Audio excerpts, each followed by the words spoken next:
اللهم صل وسلم على نبينا محمد. zawa ta dindindin in ba Allah ne ya tsare mu ba shine amfani da mata.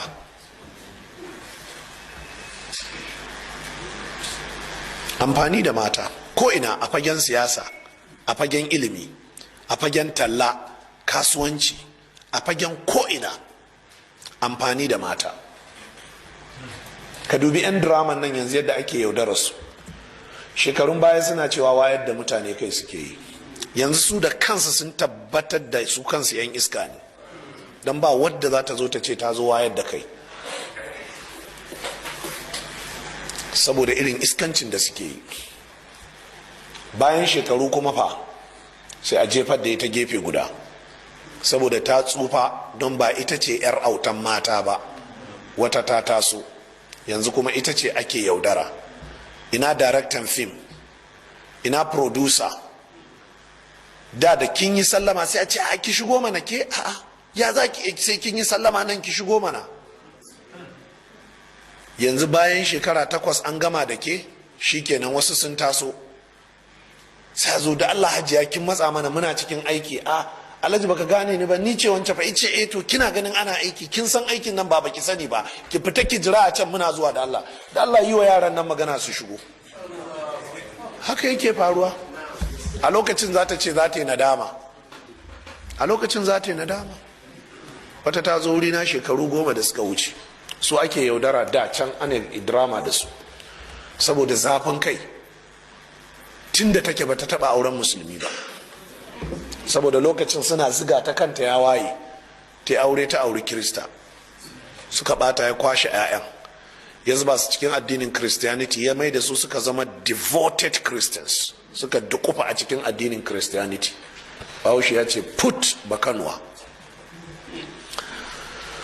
Ta sake auren wani shi ma kirista, saboda lokacin ita tana nuna kanta ya waye, ita ba magana bambancin addini, ita kanta ya waye, ba magana bambancin kabila, ita ba abin da ya dame ta. Na ma ta sake zuba ma waɗannan 'ya'ya, shine ta zo tana damuwa, yanzu wai ta yi nadama. Yanzu ita a rayuwarta ba ta taɓa auren musulmi ba, a rayuwarta ba ta taɓa haihuwar musulmi ba, kenan wace irin rayuwa ta samu kanta. Yanzu kuma ba musulmin da zai aure ta, shi ta zo neman shawara da tattauna yaya kaza kaza. Abin da yake da ciwo shi ne, a nan ƙasa Hausa dai jama'a, ba ɗan da ya tashi ya lalace wanda manya ba su zaunar da shi sun nuna mai ba.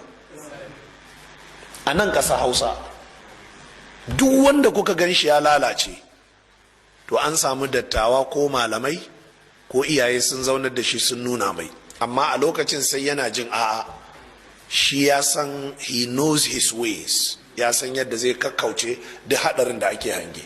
Rayuwa kamar kwaro ne jama'a da yake akan kwarya, da ya ga ka gan shi sai dauka da gudu, sai nan gefen kwaryar da ka juya tafa. Haka rayuwa take maka. So da aka matasa, in aka ce kar ku yi kaza, ku tsaya ku duba ku gani, waye ce kar ka yi? Mahaifinka ne, mahaifiyarka ce, malaminka, dattawan gari, duk kare na su. To ya za a yi da kai? sai a barka, shikenan. Ku je ku gani 'yan drama nawa ne suka yi aure, suka iya zaman aure, tun daga na kudanci har na arewaci. Guda nawa ne suka yi aure suka iya zaman aure?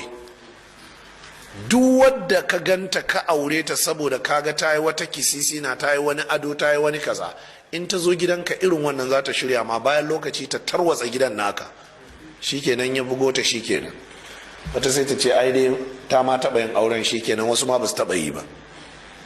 In ta koma director ko producer na fim din, ba ruwan shi da ita, saboda yanzu in an sa ta a fim ma, fim din zai ɓaci. Sai dai a ce hajiya za ki yadda a sa miki farin gashi saboda ki fito a mama?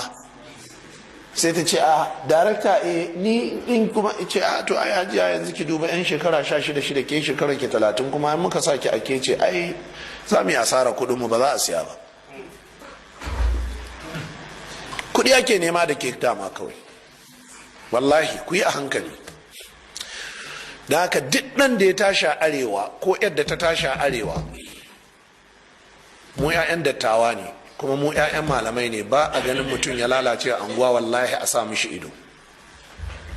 Sau da haka ke da kike ji na a yanzu, kina wanka kina kwalisa kina fita, wallahi ki rufa kanki asiri, za su kai ki su baro ki ne. Bayan lokaci ba ki da amfani. Kowa ya san Dr. Chima Chikwe,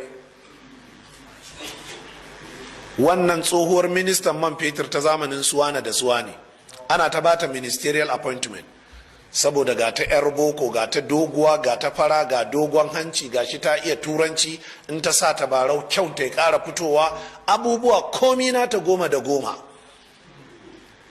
bayan lokaci shikenan an taho shikenan ta tsufa. Me take nema a bata? Magajiya take neman a bata a cikin jam'iyyar PDP. Magajiya shine shugabar mata, women leader. Aka ce a ina, saboda yanzu hanci ya karkace, majina tana zuba, zani take daura, an ta daura sai duwawun ya sukuce, ya yi balance, ba abin da ake so a jikinta. Shikenan ku dubi dora okunyale, an yi amfani da ita, an biya bukata kaza, ta rasa me za ta yi, takarar ma za ta yi ko women leader din, lecturing za ta koma ko yaya, duk abin da za ta yi sun rikita ta haka. don haka ke ma ki a hankali da kike zuwa club ko kike zuwa kaza, kuna zama ana tattaunawa, ana shewa, ana kaza, wannan nonon naki ne ake kallo yana tsaye. duk ran da ya rissina to za a wartake ki. wannan kazan naki ne. daga lokacin da duk waɗannan abubuwan suka saki, to wasu sun taso